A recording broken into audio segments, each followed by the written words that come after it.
Hi guys. It's been a hectic week, and I was just about to wrap up my Saturday.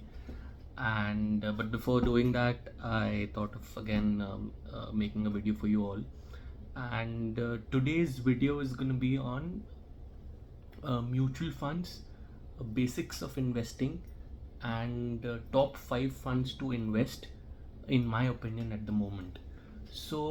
Initially, I'll be making a basic video on mutual funds, and this is like a basic welcome to all the new investors. And if someone is thinking of investing in the market, I'm only talking about mutual funds in this video.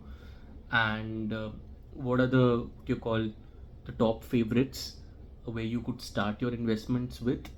And I'll just tell you the basics. How do you invest in a mutual fund, what all you look at. And I hope it's really gonna benefit all of you, whoever is listening or watching to this video. And yes, so I mean, let's start.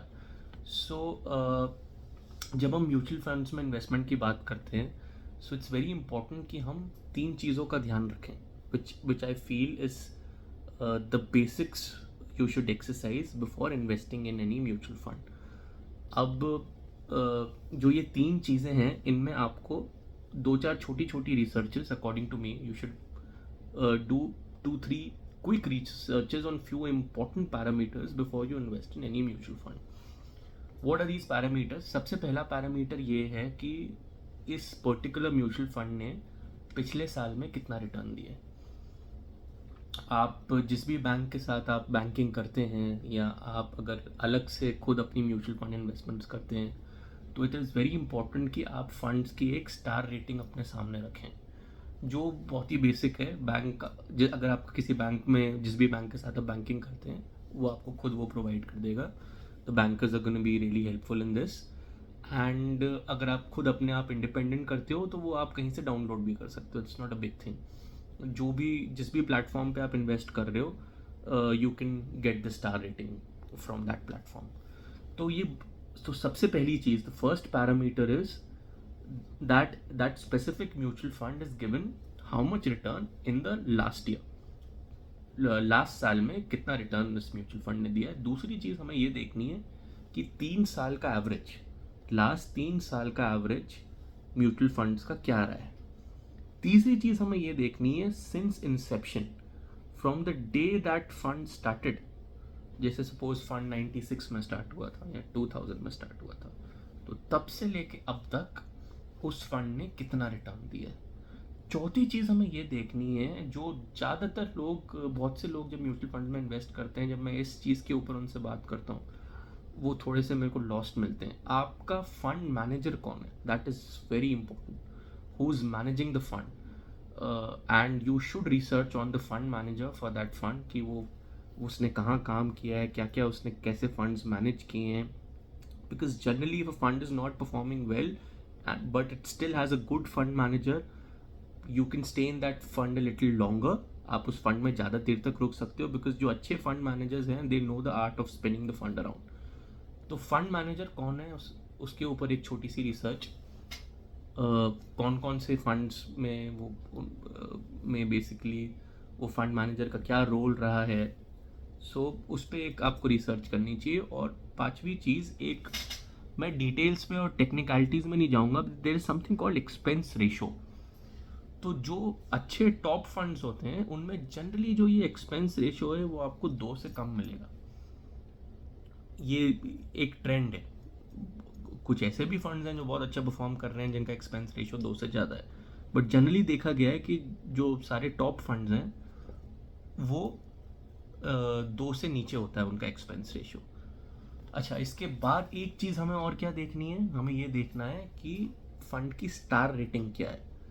अब generally ये जो star ratings हैं, ये कई बार आपको deceive भी कर लेती हैं. तो मैं ज़्यादा स्टार रेटिंग्स में नहीं जाता हूँ, क्योंकि जब मैंने स्टार रेटिंग्स के ऊपर ट्रस्ट करके मैंने फंड्स इन्वेस्ट किए हैं, कई बार मुझे उन फंड्स ने इतना अच्छा परफॉर्म नहीं किया.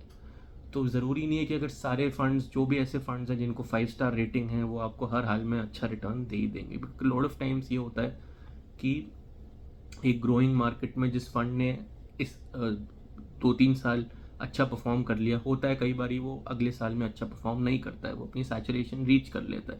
यही सारी चीज़ें जो आप रीड करते हो। So you gonna read them further, जैसे जैसे आप मार्केट में ज़्यादा टाइम स्पेंड करोगे, मतलब आप ज़्यादा इन्वेस्टमेंट्स करोगे, आप फंड्स को स्टडी करोगे, आप एक्सपर्ट्स को सुनोगे, तो you will get to know more about these things. So ये कुछ बेसिक्स हैं जो हमें ध्यान में रखने हैं, जो मैंने बहुत क्विकली समराइज करके आपको बताएं। अब हम चलते हैं, मैं आपको टॉप 5 फंड्स बताऊंगा जिनमें मुझे लगता है कि अगर आप नया नया इन्वेस्ट कर रहे हो तो इन 5 फंड्स में आपको इन्वेस्ट करना चाहिए। अच्छा, अगर हम 5 फंड्स का जिक्र करें, लेट से आप 2 तरीके से इन्वेस्ट कर सकते हो, या तो आप लमसम अमाउंट इन्वेस्ट कर सकते हो या आप SIP करा सकते हो। सो लेट से मैं एक हाइपोथेटिकल फिगर पकड़ के चलता हूँ। लमसम में you have to invest 10 lakh rupees and we are talking about 5 funds. तो हम 2 लाख से बाइफिकेट करके हम 2 लाख करके 5 फंड्स में डाल सकते हैं। सिमिलरली अगर हम SIP कर रहे हैं तो लेट से आप वो SIP, सपोज आप एक फिगर पकड़ लो 10,000, आप ज़्यादा की भी कर सकते हो। लेट से हम एक 10,000 का फिगर पकड़ के चलते हैं, आप कम की भी कर सकते हो। मैं सबको इनकरेज करता हूँ, चाहे जो मेरे कॉम्प्लेक्स में जो गार्ड्स काम करते हैं, जो डोमेस्टिक हेल्प है, अगर मैं किसी को झुग्गी झोपड़ी में भी देखता हूँ, अगर मैं किसी को एज अ क्लर्क काम करते हुए देखता हूँ, it is my humble request to whoever is watching this और listening to me, invest money. अपने 100 रुपये भी ज़ाया ऐसे अकाउंट में मत पड़े रहने दीजिए, क्योंकि आपको नहीं पता कि जो 1,000 रुपये की भी SIP है या 2,000 रुपये की भी SIP है महीने की, वो आगे जाके बहुत ज़्यादा मल्टीप्लाई हो जाती है। मैं आपको अपना एक एग्जांपल देता हूँ। When I started working as a corporate lawyer in a law firm, my first salary was not that high, तो मैंने लेकिन फिर भी अपनी पहली 6 सैलरीज में से I saved about 2 lakh rupees and I invested them, and after 6 to 7 years of investment, जो मेरे वो 2 लाख रुपए थे, they almost became 15 to 16 lakh rupees. तो आप investment can take you sorry, not 15 to 16 lakh rupees, that's not the correct figure। जो मैंने वो 2 लाख रुपए इन्वेस्ट किए थे, they became roughly about 10 to 12 lakh rupees, yes, 10 to 12 lakh rupees हो गए, क्योंकि in the last 9 years market has seen a big leap, and yes, that's the exact amount। तो मैं ये आपको ज़रूर सजेस्ट करूँगा कि आपके जितने भी आपके पास सेविंग्स हैं, जो भी आप सेव कर पाते हो, चाहे 2,000, चाहे 5,000, चाहे लाख रुपए, चाहे 5 लाख रुपए, चाहे 6 लाख रुपए, जो भी आपकी महीने की सेविंग्स हैं या आपकी सालाना सेविंग्स हैं, please invest from them, because they definitely अगर मल्टीप्लाई कंसिडरिंग जिस मार्केट स्पेस में और जिस सेंसेक्स स्पेस में अब भी हैं। रिसेंटली वी ओवरटेकन हांगकॉन्ग, तो we are in a very nice space and it is a done and dusted deal that the same government is gonna come this time as well. और जब भी एक stable और मैं neutral capacity में बोल रहा हूँ, बट जब भी एक स्टेबल पॉलिटिकल इस्टेब्लिशमेंट होती है तो इन्वेस्टर्स का मोरल बढ़ जाता है। और एक और भी चीज़ है कि यहाँ पे जब कोविड के वक्त जब FIIs विड्रॉ करने लगे, जब कोरोना ने पैसा निकालना शुरू किया, तो इंडिया में ये देखा गया कि जो हमारा लोअर मिडिल क्लास तबका था उन्होंने खूब SIPs करी। तो एंड हमें बाहर वालों पे डिपेंड ही नहीं करना पड़ा, and are Sensex kept on going up. और फ्यूचर में भी यही प्रोडिक्शन है। अभी जो रिजल्ट्स हमें लगता है कि करंट गवर्नमेंट वापस, Modi ji is gonna come back into power और मार्केट उन्हें डेफिनेटली एक सल्यूट देगी। तो अभी 73 और 75K के बीच में मार्केट है। मैं प्रिडिक्ट कर रहा हूँ कि इलेक्शंस के बाद के 2-3 महीने में ये मार्केट 80K आराम से टच कर सकती है। और अगर कोई करेक्शन आना भी है तो मेरे हिसाब से शायद वो लास्ट क्वार्टर में आएगा। इलेक्शन के जो बाद का क्वार्टर है, I think that is gonna be fruitful for all the investors, unless until कुछ बहुत ड्रास्टिक ना हो जाए, जैसा भी ये इजराइल ईरान की वॉर चल रही है, इसमें कोई और कुछ एक वर्ल्ड लेवल पे कोई ऐसी चीज़ जो होल्ड बैक करे। बट इंडिया में सबसे अच्छी चीज़ ये होने लग गई है कि SIPs नहीं रुकती, बिकॉज हम एक ग्रोइंग इकोनॉमी है, लोगों की पर कैपिटा इनकम बढ़ रही है, पीपल कीप इन्वेस्टिंग, तो which is a very good sign for our market, for our investors, for our Sensex at large. And I really hope and pray to God that keeps happen, because ये जो एक छोटा तबका है हमारा, उनको भी जब पैसे मल्टीप्लाई करके दे मिलते हैं तो that increases the standard of living, which is a really good thing. तो ये कुछ हमने बेसिक्स की बात कर ली। अब मैं आपको फंड्स बताता हूँ फटाफट। तो जो मैंने कहा था, यहाँ तो आप लमसम, हम एक हाइपोथेटिकल फिगर पकड़ के चलते हैं, आप उसको ऊपर नीचे भी कर सकते हो। लमसम 10 लाख हम 2-2 लाख में डिवाइड कर सकते हैं, या 10,000 की जो SIP है महीने की, हम उसको 2-2 हज़ार रुपये एक फ़ंड में महीने में डाल सकते हैं। तो मैं जो आपको 5 फंड सजेस्ट करूँगा, 3 फंड्स तो स्ट्रेट अवे, एक मैं आपको लार्ज कैप फंड सजेस्ट करूँगा, मैं एक आपको मिड कैप फंड सजेस्ट करूँगा, एक मैं आपको स्मॉल कैप फंड सजेस्ट करूँगा। अब जनरली मैं आपको बेसिक्स भी बता देता हूँ, मैं टेक्निकलिटीज़ में नहीं जाऊँगा। लार्ज कैप फंड्स जो होते हैं ये सेफ एंड साउंड फंड्स होते हैं। तो ये ऐसे फंड्स होते हैं कि मार्केट अगर ऊपर जाती है तो ये बहुत ज़्यादा रिटर्न्स नहीं देते, लेकिन मार्केट अगर नीचे जाती है तो ये कम भी नहीं होते हैं। लेकिन लास्ट कुछ सालों में कुछ ऐसे लार्ज कैप फंड्स देखने को मिले हैं जिन्होंने मिड कैप और स्मॉल कैप फंड्स को भी अच्छी टक्कर दी है। और ये ऐसे फंड्स हैं जिन्होंने कंसिस्टेंटली 13, 14, 15, 16% रिटर्न दिया है।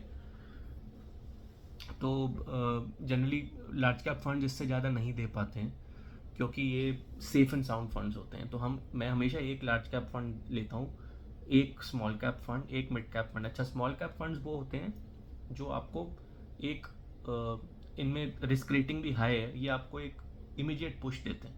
तो इन स्मॉल कैप फंड्स में क्या होता है, जब मार्केट ऊपर जाती है तो ये भी बढ़ते हैं, और जब मार्केट नीचे आती है तो ये जल्दी से डाउन भी होते हैं। अच्छा, इसके साथ मैं एक और चीज़ आपको कहना चाहूँगा। मार्केट और सेंसेक्स, BSE NSE अपनी जगह है, साथ में आपको ना फंड इंडेक्सेस भी देखने बहुत ज़रूरी हैं। तो जैसे एक मिड कैप इंडेक्स अलग है, लार्ज कैप इंडेक्स अलग है, स्मॉल कैप इंडेक्स अलग है। ये सब अगर आप गूगल करो और फाइनेंस सेक्शन में जाओ तो आपके सामने ये सारे इंडेक्स खुल जाएंगे। आप अगर उनको फॉलो करो तो आप रोज़ देख सकते हो। इंफ्रास्ट्रक्चर का अलग इंडेक्स है, जितने सारे सेक्टर्स हैं इन्वेस्टमेंट्स के, फिनेंस, इंफ्रास्ट्रक्चर, टेक्नोलॉजी, सबके अलग अलग इंडेक्स हैं। कई बार ऐसा देखा गया कि मार्केट नीचे हो जाती है लेकिन mid cap small cap index बढ़ जाते हैं। तो अगर आपका उसमें इन्वेस्टमेंट है तो मार्केट के नीचे होने के बावजूद वो कम नहीं होगा, वो बढ़ेगा। और वाइस वर्सा, कई बार ऐसा होता है कि मार्केट बढ़ती है लेकिन mid cap index, small cap index, large cap index वो नीचे आ जाते हैं। तो मार्केट बढ़ने के बाद भी आप ये सोचते रह जाओगे, यार मार्केट तो बढ़ रही है लेकिन मेरा फंड क्यों नहीं परफॉर्म कर रहा है। So you have to keep all these things in mind with respect when you are investing in the market. I am talking about mutual funds at this point of time. ठीक है, सो अब मैं आपको quickly मेरे 5 funds बताता हूँ जो मैं बिगनर्स को सजेस्ट करूँगा। तो सबसे पहले आपको एक अच्छा लार्ज कैप फंड किसी भी पोर्टफोलियो में, चाहे आपका 1 करोड़ का पोर्टफोलियो, 5 करोड़ का हो, 10,000 का हो, 2 लाख का हो, एक लार्ज कैप फंड आपके पास हमेशा होना चाहिए। सो मैं जो लार्ज कैप फंड सजेस्ट करने वाला हूँ that is Nippon India large cap growth.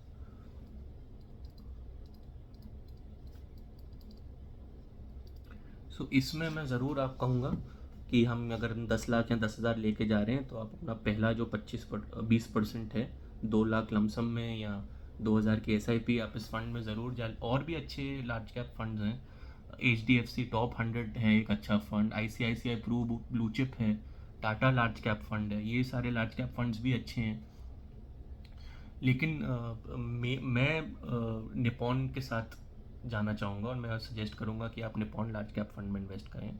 Because इस फंड की अगर आप, जो मैं आपको बता रहा था, पिछले साल का रिटर्न, 3 साल के return since inception, all of them have been very encouraging and I genuinely feel that the fund managers, इस फंड के फंड मैनेजर्स हैं Akshay Sharma and Shailesh R Bhan, and I genuinely feel that they are doing a great job with the fund. So large cap fund में मैं आपको Nippon India large cap growth suggest करूँगा। अब आते हैं हम अपने मिड कैप फंड में। अच्छा दोस्तों, mid cap fund generally small cap और लार्ज कैप के बीच के फंड्स होते हैं, तो इनकी रिस्क रेटिंग स्मॉल कैप जितनी हाई नहीं होती, और इनकी मतलब जो ये लार्ज कैप के कंपैरिजन में थोड़ा बेटर परफॉर्म करते हैं। और इनफैक्ट लास्ट 2-3 साल में तो देखा गया है कि mid caps have out performed. अब कुछ मिड कैप फंड्स ने तो स्मॉल कैप फंड से भी बेटर रिटर्न्स दिए हैं। तो ये एक अच्छा आपको बैलेंस प्रोवाइड कर देते हैं। तो मिड कैप में हमारे पास क्या ऑप्शंस है? मिड कैप में हमारे पास ऑप्शंस हैं Motilal Oswal mid cap fund का, हमारे पास ऑप्शन है SBI मिड कैप फंड का, हमारे पास ऑप्शन है आपका HDFC मिड कैप फंड का। तो ये HDFC mid cap fund, SBI mid cap fund, Motilal Oswal mid cap fund, ये कुछ अच्छे मिड कैप फंड्स में ऑप्शन है जिसमें आप जा सकते हो। Then there is a SBI Magnum mid cap fund also which I remember. उसके अलावा ICICI प्रूडेंशियल का मिड कैप फंड है। बट जो फंड मैं सजेस्ट करने वाला हूँ, जिस फंड के साथ मैं मिड कैप में जाता हूँ, और अगर आप 2 में जा सकते हो तो अलग इशू है, लेकिन अगर आपको 1 में जाना है तो I would suggest you Motilal Oswal mid cap fund. Again इसके जो दोनों जो फंड मैनेजर्स हैं, निकेत शाह और Ankush Sood, I think they've been running this fund really well. And एक सर्टेन पोर्शन इसमें, अगेन हमारे नेक्स्ट 20% जो हम इन्वेस्टमेंट कर रहे हैं SIP में ले रहे हैं, सिंस हम 10,000 और 10 लाख के फिगर पे चल रहे हैं, तो नेक्स्ट 2,000 या नेक्स्ट 2 लाख हमारे मोतीलाल ओसवाल मिड कैप में जाएंगे।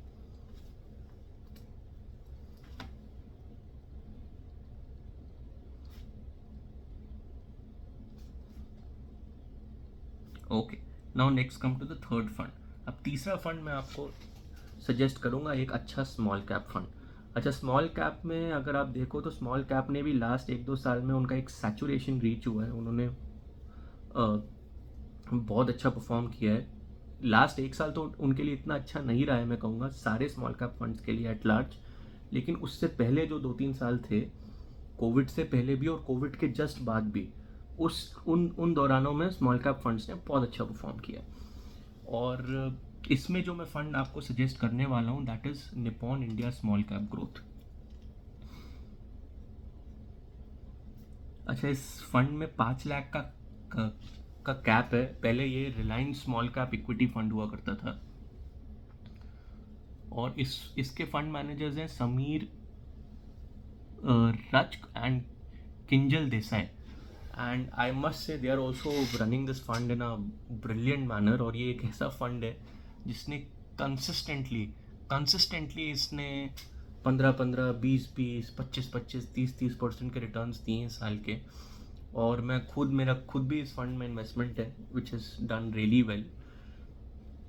तो मैं ज़रूर इस फंड में आपको सजेस्ट करूँगा कि आप एक अपना सर्टेन पोर्शन ज़रूर इन्वेस्ट करो, and it's been doing great. और जब लास्ट साल बहुत से स्मॉल कैप फंड्स थे जिन्होंने नहीं भी अच्छा परफॉर्म किया, बट लेकिन ये फंड कंसिस्टेंटली अच्छा परफॉर्म करता रहा। जब स्मॉल कैप इंडेक्स नीचे भी गिरा, तब भी इस फंड ने अच्छा परफॉर्म किया। तो हम स्मॉल कैप में मैं आपको निपॉन इंडिया सजेस्ट करूँगा। अच्छा, अब आती है चौथे और पांचवें फंड की बारी।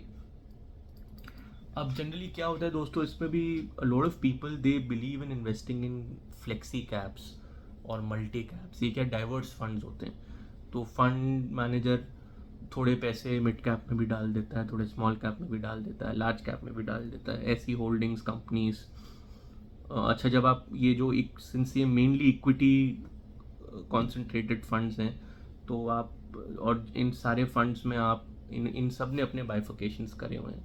Finance related sectors, technology related sectors, construction related sectors, health care, infrastructure, इन सब में बाइफिकेट करके ये लोग जो फंड मैनेजर्स हैं ये इन्वेस्ट करते हैं आपका पैसा। That is how it works.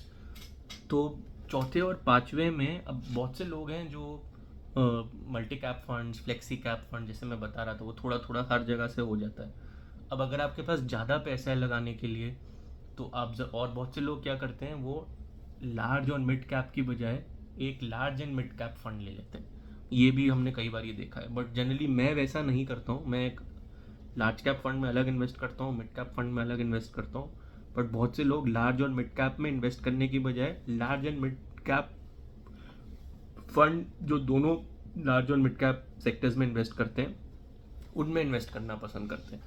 आप वो भी एक फंड ले सकते हो, बट तब जब ऑलरेडी आपकी एक लार्ज कैप और एक मिड कैप फंड में इन्वेस्टमेंट हो, उसके बाद ही आपको लार्ज एंड मिड कैप में जाना चाहिए। ये मेरी ओपिनियन है, ठीक है।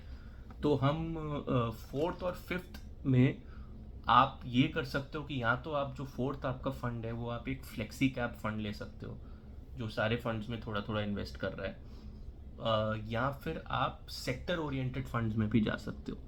अब सेक्टर ओरिएंटेड फंड्स में जो इंफ्रा फंड्स हैं, उन्होंने लास्ट 1-2 साल में काफ़ी अच्छा परफॉर्म किया है। सेक्टर फंड्स क्या हैं? सेक्टर फंड्स आपके हैं इंफ्रास्ट्रक्चर, उसके बाद digital technology related funds, financial funds, pharmaceuticals related funds. तो जो इन फंड्स को आप स्टडी कर सकते हो।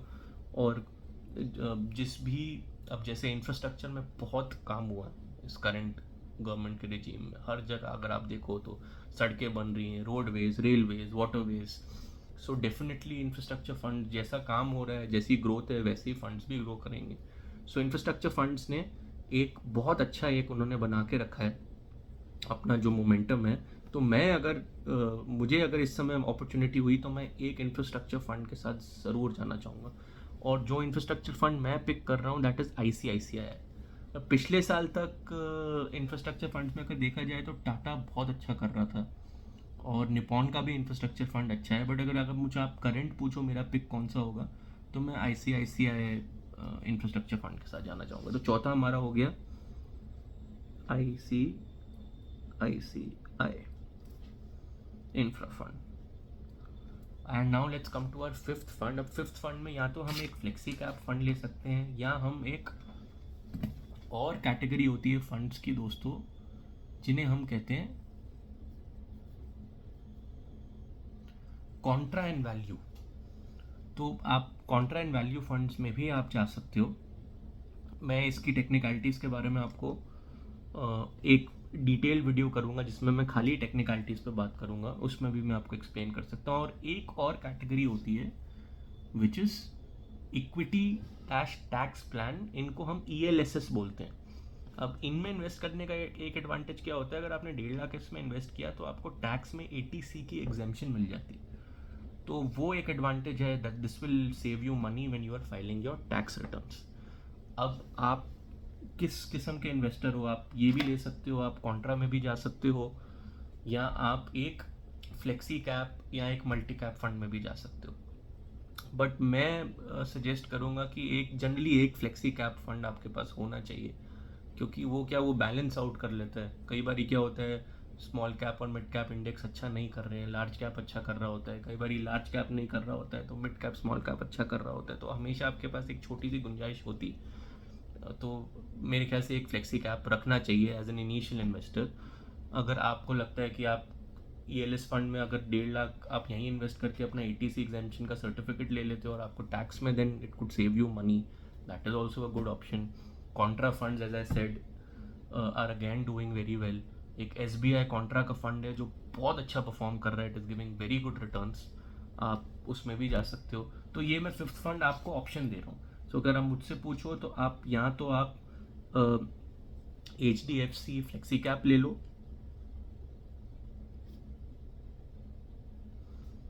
या आप एक ELSS टैक्स सेविंग फंड ले लो। उसमें मैं आपको सजेस्ट करूंगा DSP टैक्स सेवर या फ्रैंकलिन इंडिया टैक्स शील्ड। मैं आपको Franklin India tax shield suggest करूंगा।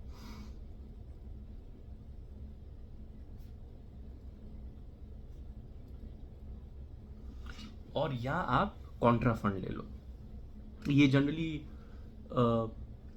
कंपनीज में इन्वेस्ट करते हैं जिन्होंने अच्छा नहीं परफॉर्म किया होता है and then they start performing well. So ये SBI कॉन्ट्रा का जो फंड है that is been giving very good what you call results. और SBI large and mid cap is also a good fund. वो अगर आप लार्ज एंड मिड में भी जाना चाहो, बट कंसिडरिंग हम ऑलरेडी लार्ज मिड स्मॉल में अलग अलग लगा रहे हैं तो मैं वो नहीं सजेस्ट करूँगा एज एन इनिशियल इन्वेस्टर। हाँ, जब आपका पोर्टफोलियो बड़ा हो जाए, आपके पास 50, 60, 70, 80 लाख आ जाएँ, तब आप और भी फंड्स में आप, और यहाँ आपकी बड़ी SIP हो जाए, आप 10,000 की बजाय महीने की 50,000, 60,000, 70,000 की SIP कर रहे हो, तब आप और भी चीज़ें एक्सप्लोर कर सकते हो। तो मैं यही फिफ्थ फंड के लिए या तो आप एक फ्लेक्सी कैप ले लो जिसमें HDFC flexi cap is a good option, या आप टैक्स सेवर फंड ले लो ATC एग्जेम्पशन के लिए जिसमें Franklin India tax shield is a good option, या आप SBI कॉन्ट्रा ले लो।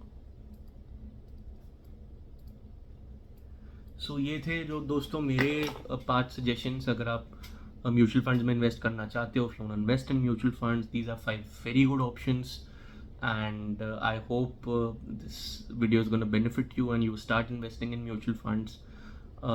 Thank you so much for all the love and support you've given me in my last videos. The last video in which I decoded the 2024 Lok Sabha elections, usse pehle I made a video on cricket. I keep making a lot of videos on travel, dance, I sing. So lots of what you call big thank yous to you all. And viewership is increasing. The videos are being seen in more than 50 countries. I've been getting a lot of support, so keep it going, guys. And subscribe to the channel, like, share, comment as much as you can. If you think you're enjoying my videos, you're liking the content, so next video is going to be a surprise, but I'm again gonna make a video on a constructive topic for all of you. And बीच में हम एक entertainment से related भी video करेंगे. So okay, and wishing you all a very happy Ram Navami, Eid Mubarak, or today or maybe yesterday or today, I think was the first day of voting. Do go and cast your vote. It makes a lot of difference. And keep investing, keep multiplying your money, stay safe. And I'm gonna take your leave now. Cheers. Have a beautiful Sunday. Take care. Bye.